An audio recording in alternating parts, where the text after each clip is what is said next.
Почитувана македонска јавност, почитувани медиуми и колеги.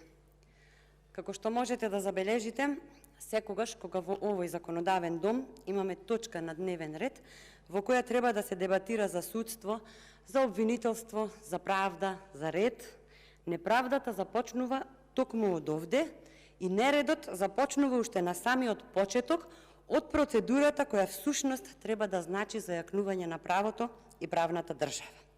Затоа не се чудете што довербата и перцепцијата кај граѓаните е таква каква што е. Една голема нула, без изгледи за подобрување, додека е власт, оваа власт. Така денес на дневен ред е точката за утврдување на предлози за избор на членови на Советот на јавните обвинители на Република Македонија.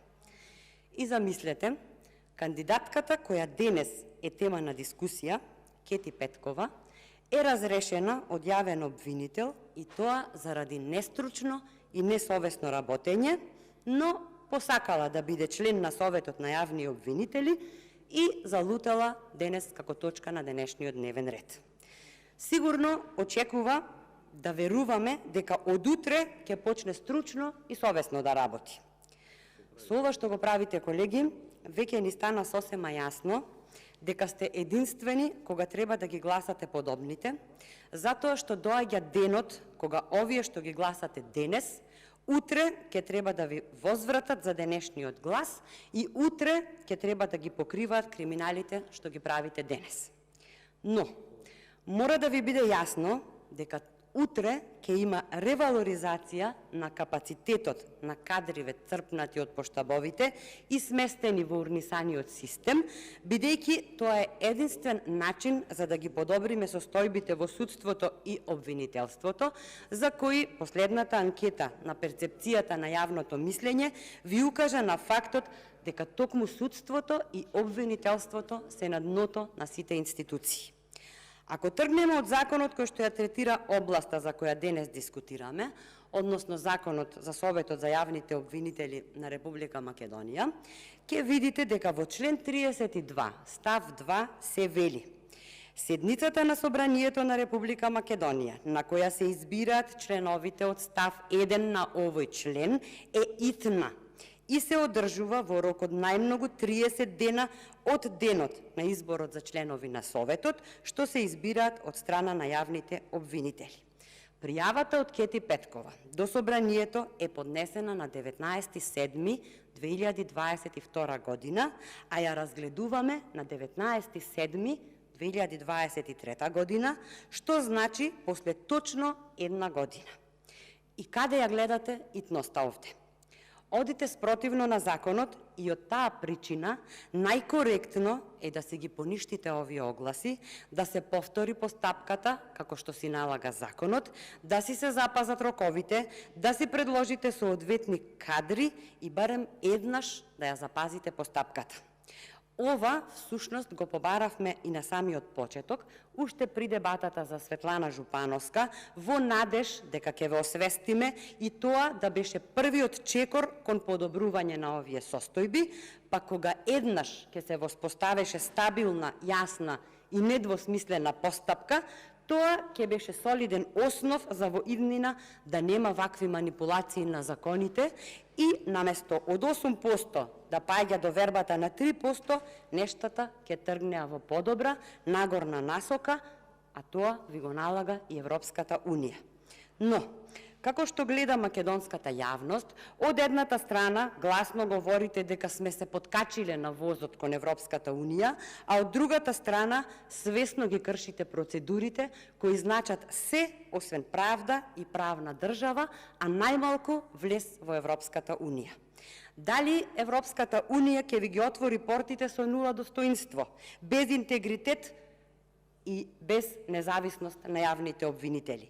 56% од граѓаните велат дека не водите во погрешна насока. 78% од граѓаните сметаат дека владините представници не работат во согласност со законите. Овде, колеги, секој коментар е одвишок и ова е најјасниот показател за тоа колку блиску сме до Европската Унија. Ги разочаравте и амбасадорите. Агелер ви кажа дека и покрај милиардите долари инвестирани во програми за владење на правото и добро владење, не гледа реформи и подобрувања. ГИР ви укажа дека последниве случувања во судскиот совет се загрижувачки, па дури и ви испрати оценска мисија. Иако бевте бар малку одговорни, досега веќе ќе имавте организирано надзорна расправа за да видиме што се случува и зошто вака вртоглаво опаѓа довербата во судството. Треба конечно да сватите дека со кршење на процедури за институција која треба да биде водилка за независност, вие само ја девалвирате самата институција. Една постапка немате правилно спроведено и ја дискредитирате целата работа на Советот и како што си кажа и Ленче Ристеска, Советот е под влијание. Некој треба да се јави, за некој да биде предлог за член. Кој се јавил во случајов за од 10 кандидати Советот да му предложи на собранието 3 и кој се јавил за едниот од тие 3 да се повлече. Затоа е сосема оправдана констатацијата дека со Советот владеат бизнис судски елити. Ги кршите постапките. Ништо не ви значи фактор што се поминати роковите за назначување на кандидатите и очекувате овие луѓе да работат правилно. Самата вака спроведена постапка за нивно назначување не им дава легитимитет. Јас мислам, ако Светлана Жупановска и Кети Петкова биле бар малку морални, стручни и совесни, самите требало да се повлечат, бидејќи станува збор за луѓе од судска фела, кои би требало да знаат дека при нивното назначување е прекршен самиот закон за Советот за јавни обвинители, во кого претендираат да станат членови. Затоа ни се итно потребни реформи во правосудството, но се додека вака се однесувате, вакво ќе ни биде судството.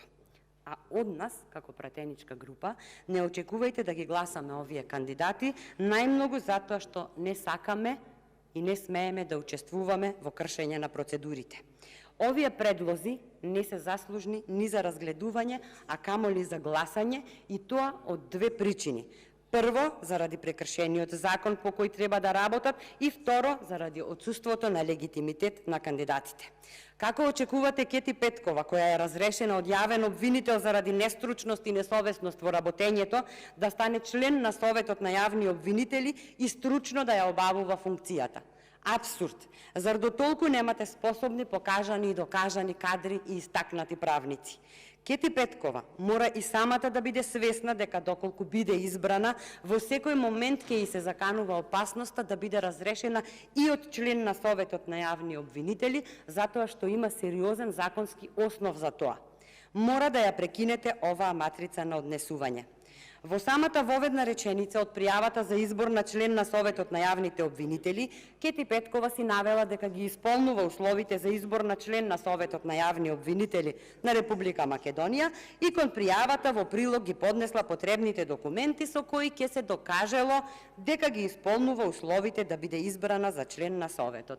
Арно ама, сега, откако помина година за нејзиното назначување, што е спротивно на Законот за јавни обвинители по кого самата таа треба да работи, требало оваа пријава да ја повлече, затоа што не ги исполнува условите кои ги бара законот. Потребните документи кои Кети Петкова ги поднела во прилог веќе не се валидни затоа што докажуваат дека не ги исполнува условите да биде член на Советот, согласно член 32 став 2 од Законот за јавните обвинители. Согласно Законот за работни односи, пак Кети до година ќе наполни 62 години и има право како жена да се пензионира или да поднесе барање за продолжување на работниот однос за уште 2 години. Очигледно дека ќе продолжи до 64 годишна возраст, иако не е дефицитарен кадар, а вие бевте тие кои кажувавте дека измените на Законот за работни односи, односно можноста жените да одат во пензија на 62 години, има за цел да се ослободат работни места за младите. Вака ли ги мотивирате младите да ни остануваат во државата? Зошто би и било тешко на Кети да продолжи да работи уште 2 години? Ке и се јават, ке и кажат како да сработи и завршена работа. Дури не ни мора да размислува, нема за што да размислува. Се ке и се кажува. Што значи тоа, колеги? За жал, тоа значи дека мафијата успеа да се инфилтрира во судско-обвинителските кругови и дека судството ни стана апсолутно селективно. Ви благодарам.